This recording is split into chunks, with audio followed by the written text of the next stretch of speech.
everybody? Welcome to another brand new edition of T Watches a Scary Movie. My name is T, and of course we are talking scary movies. Appreciate you tuning in for another brand new episode. Remember, new episodes are guaranteed to go up every Wednesday night at 8:30 p.m. Mountain Standard Time. But as I always put out extra horror content throughout the week, the best way to stay on top of all of that is to get subscribed to my link tree. And you can do that by going to linktr.ee/T Scary Movie. If you get subscribed to my link tree, that'll give you access to my YouTube page for the video versions of the show, to your favorite podcasting platforms for the audio-only versions of the show, to my Letterboxd page for written reviews and movie rankings throughout the year, to the TikTok page for my short horror content including movie news and movie premieres, to my Fangoria shop page where you can enjoy my discount on everything in the Fangoria shop, including a yearly subscription off the physical magazine, and to my Twitch page where you can check out all my horror gaming. Hit that subscribe button, especially on the YouTube page, just as the more subscribers I get, the more content that I'm putting out for all of you. So what are we talking about here tonight, y'all? We are jumping into episode 4 of season 2 of Interview with the Vampire. That is, I Want You More Than Anything in the World. Interview with the Vampire is firing on all cylinders this season. Every episode seemingly is better than the last. I just had said that last week was my favorite episode. Episode before that was my favorite episode. This one's now a favorite episode as well, too. And there's a lot of juiciness that's going on here right now, folks. You have to keep in mind here that in the last episode, the Coven decided that they were going to go ahead and take Claudia under their wing. They're going to put her into the show. She gets to join up the Theater of the Vampires. Armand as well made the decision to not kill Louis. And I know what we're thinking. Well, obviously in the present day in their interview with Daniel, that would show that Armand didn't kill Louis. But don't be a smartass, because we're looking back and we're looking at all these crazy things that are happening. So you never know what could come out of the woodwork with this. But here's the thing. Armand is very, very aware that Lestat was Claudia and Louis' maker and that they've killed Lestat. And Santiago has ordered Armand, which is very interesting, seeing how Armand is the leader of this coven, but Santiago has told Armand that he needs to kill Louis as well. So the fact that Louis is still alive and that the coven clearly holds some sort of resentment for Claudia as well too, everything is boding very not well for our favorite Fang Gang right here, y'all. So, jumping into episode 4 here, we have a lot of threads in this episode that we have to follow. From the fact that it turns out here in present day that Armand is still manipulating this interview even more. You know, we got some glimpses. We got some more glimpses of the original interview that Louis did with Daniel years and years and years back in the 70s, I believe is when it's supposed to be set at. And it turns out that even back then, Armand might have been manipulating Daniel to a certain extent, just as he's kind of doing right now, because we keep getting these flashes that Daniel's having of a conversation with Armand. And when I say conversation, it's very clear that Armand is using that mind control that he has for humans on Daniel. A mind control power that we get to see more in force later on this episode when things take a bit of a turn, when there's a confrontation between Armand and the Theater of the Vampires. And we'll talk about that a little bit later on. But what I find so interesting about this is the fact that the whole reason Louis wanted to do this interview over was the fact that he didn't feel he was being as truthful as he could have been in the first interview that he did with Daniel. He was very much wanting to kind of clear his conscience, clear his mind, clear his heart, you know, whatever you want to say, and get the right information that's out there. But as we've seen, Armand is still manipulating so many things from behind the scene. For what particular reason?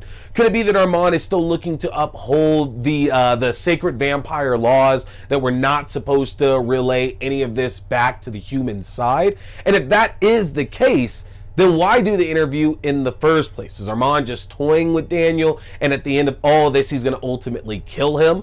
There are theories we could definitely pull from the book about what could end up happening, but remember, this show is very much doing different things from what the book or even the movie had established in the first place. So if we're going to believe that Daniel might end up getting turned into a vampire, hard to say. It is very, very much hard to say with the way things are going right now. Hell, Daniel could already be a vampire with the way that this series has been playing out at this point. We simply don't know. But what I do find interesting is that between Daniel realizing that Armand might have manipulated him, as well as the fact that he's now getting information from the Talamasca that is very much influencing this interview, Daniel's getting conflicted from both sides. And you always talk about journalistic integrity, right? Like, can that journalist be fair and tell that story without putting that spin on it, and let the readers decide on which way they're turning. So the fact that he's being influenced by both the Talamasca and by Armand is very, very interesting, because how can Daniel remain impartial in that point? And I would think that with the amount of info coming from both sides, it might still leave it balanced, but I think there's going to be a tipping point at some point during this season when Daniel finally breaks down and realizes what the hell is going on from both these sides cornering him in. Loving following Daniel right now. Absolutely loving that.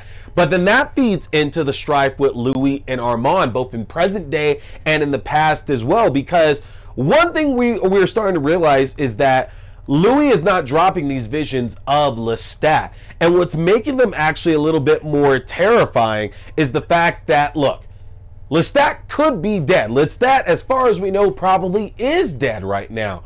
But in that slight chance that he's not, and that Lestat is waiting in the wings somewhere, would that mean that this is not a manifestation that Louis is seeing? That Lestat is actually sending these telepathic thoughts and words and phrases and all this stuff to Louis, and actually having conversations with him? And I ask that because now it's getting even further from what we've seen in this season thus far, including a part to where Louis is going back over his photos.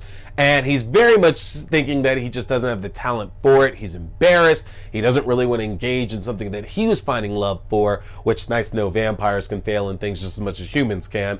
But he asked Lestat to be helpful and tell him something about the photo so he can determine whether or not this is something that he can keep on doing. It keeps getting more intriguing with this Lestat Force Ghost.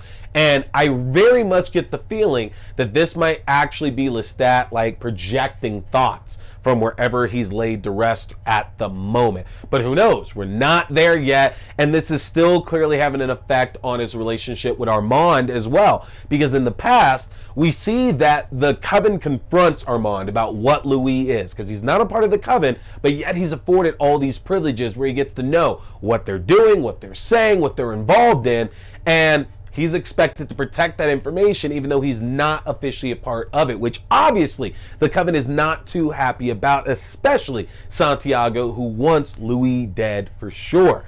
And they confront Armand, who very much says that Louis is his companion, but then later on, when the two are sharing an intimate moment together, Louis doesn't seem as reined in as you might think with that name. He says, you know, that's the name, not the name that I would have gone with in this case. And even later on, when he tells Armand that he loves him, and Armand says it back, and Lestat immediately laughs. All of that is basically showing us that Louis hasn't really opened his heart up enough yet for Armand. The lust is there for sure. There's definitely an interest between Louis and Armand. That's undeniable. And does Louis love Armand? I think he loves, at least at that moment, the idea of Armand, of this great ancient vampire who's beautiful and does have an interest in Louis, who's providing some protection to Claudia as well too. Why wouldn't you fall in love?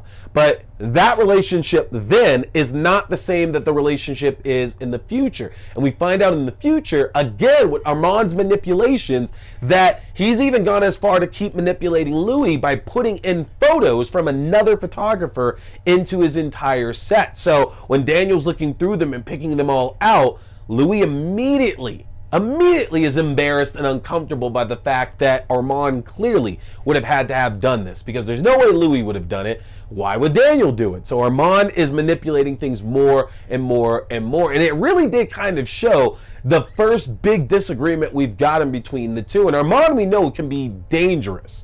I think the question still remains at this point is, who exactly can we trust in the modern day between Armand and Louis. And we don't have enough answers yet to really determine where we should fall on that side of things. But I found it exciting, though. It was amazing. Later on, when Armand is again being confronted by the Coven about his relationship, about everything that's happening with the Coven and Louis and Claudia, that Armand shows a great display of his power by freezing the troop, by freezing the other patrons in the restaurant to address everybody, which again brings it back in that Armand can do a lot of stuff that he's clearly just not using his power for. And it shows a level of restraint that he's had with Louis and Claudia, which definitely makes me wonder where they could be leading with this, because I mentioned last week that I thought that Claudia could be being built up to be like a big bad, maybe next season and not this one necessarily. And the reason why I thought that is because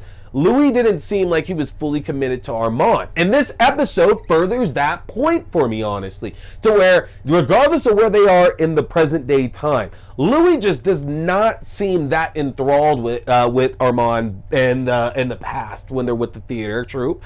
And he's still very much still obsessed with Lestat at that point. So how would he not be focusing on Claudia at that point? And that leads to the big issue going on currently with Claudia. Now, we know the troupe has let a lot go with Louis and Claudia. I assume the plan is still to try to kill them both, regardless of what Armand wants or what Armand is doing. But Santiago is playing a game very much with these two, trying to get more and more information so he can make a move. Because we don't know if it's a case of he's seeking control of the troupe, or he's just looking for a way to get rid of them because Claudia and Louis threatened them. Either way, he's making moves that Armand clearly is not happy with at that point, including the fact that he finds out about Claudia's journal, which again, another rule that you shall not put down vampire history to paper, that they cannot find that. And Claudia very much circumvents that by telling Santiago it's just her thoughts. But we know that Claudia has some stuff in there that should not be in there, including vampire laws and including information on the murder of Lestat as well too. And Claudia's a smart girl. She's not going to overplay her hand no matter how eager she is. So of course she lets Santiago get a hold of that journal, which turned out to be a very big mistake for her, because Santiago is not going to show his hand to them until he has everything that he possibly needs. And it seems that he's very aware that these two are involved with Lestat, and that Lestat has been killed at that point, and he's not enjoying this freedom that Louis has. And he takes the opportunity when Louis heads out on a hunt to go and infiltrate Louis and Claudia's apartment to find out more information on their past. And it seems as if he has the information that he needs in order to pursue a hit or do it himself and just kill Louis straight up. But we don't know, because as Louis tells Armand, the whole idea here is that he's setting Santiago up to look like a fool, and that this will give Armand the possibility of leaving the troupe to go with Louis and actually looking into this relationship and seeing where it could go, or to regain control of the troupe and stay with them. Because Louis seems to be out one way or the other. He's not feeling this relationship, and he knows that his presence can help endanger him and Claudia even more. So again, I keep saying the noose is getting tighter, but it continues to get tighter and tighter because we are on our way to a confrontation next week. And the fact that Claudia has learned that once she's gotten everything that she's won, or close to everything that she's won, that it's not the world that she dreams of, things are going to get a lot worse. She really wanted to be a part of this coven and be around these vampires who have been around for so long and know to pack hunt and to take care of each other. But as she finds out, they're going to make her do things that she doesn't want to do, including the fact of taking advantage of her childlike state, the body that she's in, knowing it will never get old. And such an amazing job in the performance, y'all. I mean, quite frankly, I honestly really do feel that Delaney Hales is doing an amazing job taking over in the role of Claudia. This is her role, and she absolutely kills it in the performance that she does. We get to see her full song and performance at the beginning of the episode. But as we see night after night of doing this and doing this and doing this, it's just not enough for her. She's grown tired of it. It's kind of driving her insane. And she seeks out companionship with the dressmaker, who I knew we would get back around to. But remember, one of the rules is you cannot reveal your secrets to a human without killing them. Now, I already said at the beginning of this season, I know where that's going. So I have to assume that she's going to be given the choice of either killing the dressmaker or turning her. And she's going to force Louis to turn her because Louis is leaving. Louis is absolutely leaving. That's where this is all going to be coming to a head here very soon. So I'm very much interested to see when the dressmaker is getting turned and the hell that's going to come out of that with this. Such a great episode, y'all. This show continues to be the absolute best. I cannot wait for next week. Let me know in the comment section what you are thinking, though. What do you think lies in store for Claudia and Louis, and maybe Armand as well, too? Let me know, folks, and hit that subscribe button. I got more great reviews coming for you here this week. Thank you for tuning in. My name is T. We've been talking scary movies. Stay scared. Boy here is a big fan of Fangoria. So, if you want to check out the world's best horror magazine that's out there, get a chance to get yourself your own subscription, which I just got my first one back in 2022, and I don't regret it for a second. But if you want your own Fangoria subscription, or you like the Fangoria merchandise, then head over to the Fangoria shop and use my link if you want to save yourself some money, folks. That's an easy one to remember. Just go to shop.fangoria.com/AXDEW. Again, that's shop.fangoria.com/AXDEW, or use my specific code AXDEW at checkout. You can save 20% off your entire order, and that implies 2 subscription and one-time orders as well. You don't want to miss out, folks, because with the magnitude of horror movies we've had released in the last few years, and with what we have on the horizon, Fangoria is going to be your #1 source for all that great, juicy, bloody information in the world of horror. So again, head to shop.fangoria.com. Hey there, folks! Thanks for tuning in to T Watch This Scary Movie. I appreciate you checking out another review or movie news, whether we're talking movies, TV shows, books, or games, whatever, it's all scary. Remember, you can check out new episodes every Wednesday night at 8:30 p.m. Mountain Standard Time on the YouTube page for video. That's youtube.com/C/Theron Reynolds Scary Movie. Again, youtube.com/C/Theron Reynolds Scary Movie. And you can check out the audio version on all your favorite podcasting platforms. Just search T Watch the Scary Movie or TWASM. Don't forget, my name is T. We've been talking scary movies. Stay scared.